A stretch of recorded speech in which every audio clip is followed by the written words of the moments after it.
Hello everyone, welcome back to our new YouTube blog. তোমরা সবাই কেমন আছো? আশা করি সবাই খুবই ভালো আছো, সুস্থ আছো, আর আমরাও খুব ভালো আছি। তো আজকে প্রচণ্ড গরম, আজকে না 3-4 দিন থেকে প্রচণ্ড গরম আছে। আর আমার মুখ চোখ দেখেই তোমরা বুঝতে পারছো যে গরমটা এদিকে কীরকম আছে, কী পরিমাণের গরম। তো সেই গরমে ভাবলাম যে চলো আজকে আম পান্নার শরবত বানানো যাক। আর এখন তো প্রতিটা গাছে প্রায় আম, কাঁচা কাঁচা আম ধরেছে। তো আমাদের বাড়িতে অনেকগুলো কাঁচা আম আছে, তো ভাবলাম চলো বাচ্চাগুলোর জন্য আম পান্নার শরবত বানানো যাক। আর দুপুরে গরমটা অনেক বেশি আছে, তো তোমাদের সাথেও সেই শরবতটা আমি শেয়ার করি, সেই রেসিপিটা, যে কীভাবে আমি আম পান্নার শরবতটা বানাচ্ছি। তো চলো তোমরাও দেখতে থাকো।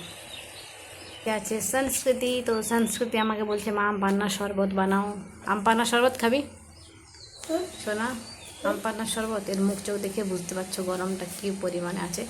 আর এখন বাজে বিকেল 4টা। আমরা 1টার সময় খাওয়া দাওয়া করে একটু শুয়েছিলাম, কিন্তু এত গরমের জন্য আর ঘুম হচ্ছে না।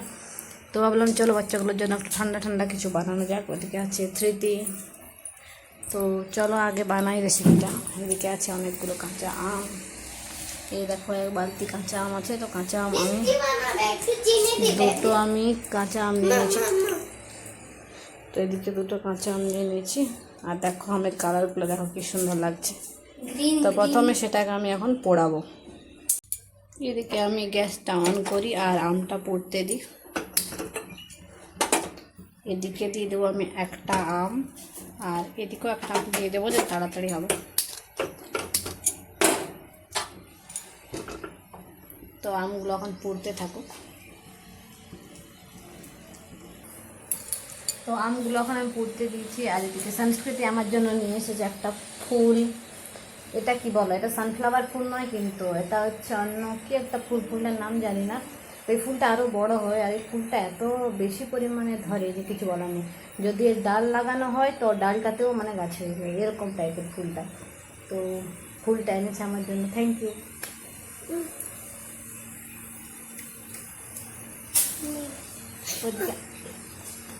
ওইদিকে আমার আম পুড়ছে, এদিকে আমি বসে আছি।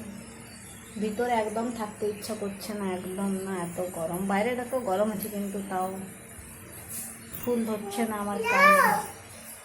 এদিকে নিয়ে এসেছে ধৃতি আমার জন্য আরেকটা সুন্দর বেলি ফুল। এটা হচ্ছে বেলি ফুল।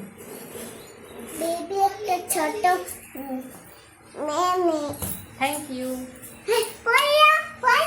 ও পড়ে গেছে, ঠিক আছে দাও। Thank you. আর আম 90% পুড়ে গেছে, ওটা পুড়ে গেছে 90%, এটাও 90% মতোই পুড়েছে। আর একটু পোড়াবো, তারপর সেটা নামিয়ে নেব। 2টো আম পুড়ে গেছে, আর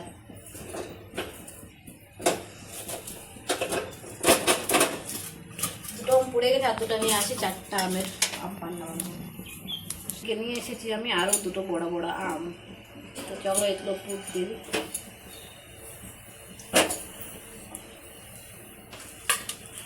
ঠান্ডা হোক, তারপর সেটা এই যে কালো কালো অংশগুলো বাদ দিয়ে দেবো, আর ঠান্ডাটা হোক। তো এদিকে আমার 4টা আম সিদ্ধ হয়ে গেছে। এরপর এই যে কালো কামড়াগুলো ছুলে নেবো। তো প্রথমে এটাকে ছুলে দিচ্ছি। তো আলুর মতন খোসাটা ছাড়ছে দেখো। এটা খেতে যা টেস্টি হয় না, যে কোনো লু লাগা, রোদে কোথাও যাচ্ছ পুরো লু লেগে গেছে, তো এই যে আম পান্না শরবতটা, আম পোড়ার শরবতটা যদি তোমরা খাও, পুরো একবার খেয়ে পুরো তোমার শরীর ঠিক হয়ে যাবে, পুরো শরীর ঠান্ডা হয়ে যাবে, এত ভালো এটা।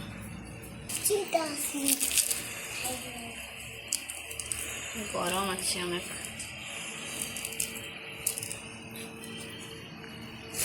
আমি একটা পাত্রে জল, এদিকে আছে চিনি আর নুন, আর এদিকে আছে আমটা।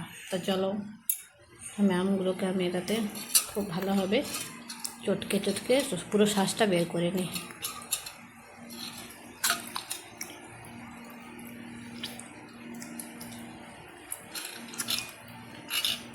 দেখো সব আমগুলো আমি করে নিয়েছি, পাল্পটা বার করে নিয়েছি। এরপর দিয়ে দেবো চিনি আর নুন।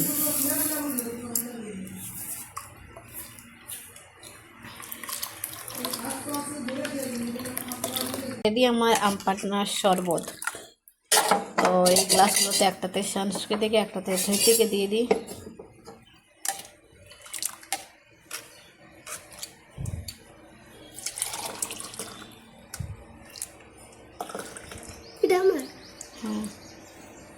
হচ্ছে বনর। তো এই জাম পান্নার শরবত রেডি। নাও, কেমন হয়েছে? ভালো। গ্লাসে নিয়ে নিয়েছি আর খেয়ে দেখি কেমন টেস্ট হয়েছে।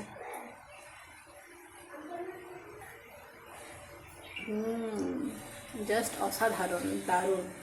তো তোমরাও গরমের সময় এটা বাড়িতে ট্রাই করতে পারো। এখন কাঁচা আমের সিজন, কিছুদিন পর কাঁচা আম আর থাকবে না, পেকে যাবে সব।